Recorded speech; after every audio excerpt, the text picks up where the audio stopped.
নমস্কার, আমি সায়নিতা। Life with সায়নিতার চ্যানেলে আপনাদের স্বাগত জানাই।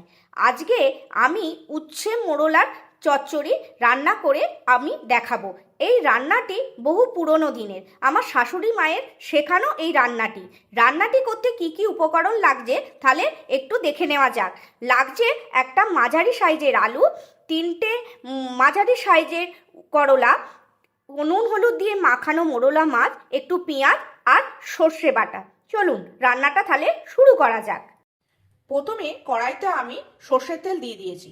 সর্ষের তেলটা গরম হলে তারপরে আমি এই করলাগুলো কড়াইতে দিয়ে দেব। দিয়ে 1 মিনিটের জন্য আমি ভাজতে দেবো। কিছুটা ভাজার পর তারপরে আমি আলুগুলো দেব।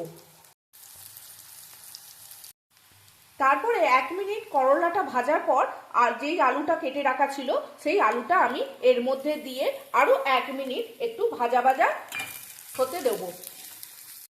আলুটা দিয়ে ভাজা ভাজা হয়ে যাবার পর তারপরে আমি যে পেঁয়াজটা কুচিয়ে রেখেছিলাম সেই পেঁয়াজ কুচিটা আমি এইটার মধ্যে দিয়ে দেব। দিয়ে আরও 1 মিনিট ভাজা ভাজা করব। ভাজা ভাজা হয়ে গেছে পেঁয়াজ দেওয়ার পর 1 মিনিট। তারপরে আমি একটু হলুদ গুঁড়ো দেবো, অল্প করে হলুদ গুঁড়ো, অল্প লঙ্কা গুঁড়ো, অল্প নুন দিয়ে ভালো করে নেড়ে আমি এটার মধ্যে জল ঢেলে দেব।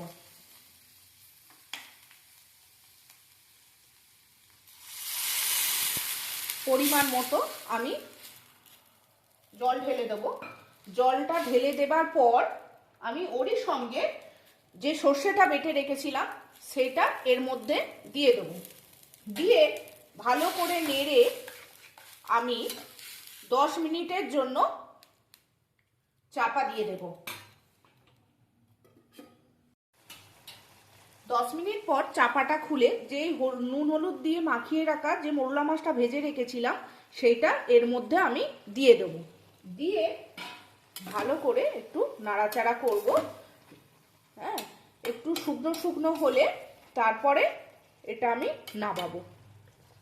শুকনো শুকনো হয়ে গেছে, এবার আমি নামিয়ে নেব। রেডি হয়ে গেছে উচ্ছে মোড়লার চচ্চড়ি। ভালো লাগলে একটা লাইক, কমেন্ট, শেয়ার করবেন আর সাবস্ক্রাইব করে দেবেন। Thank you.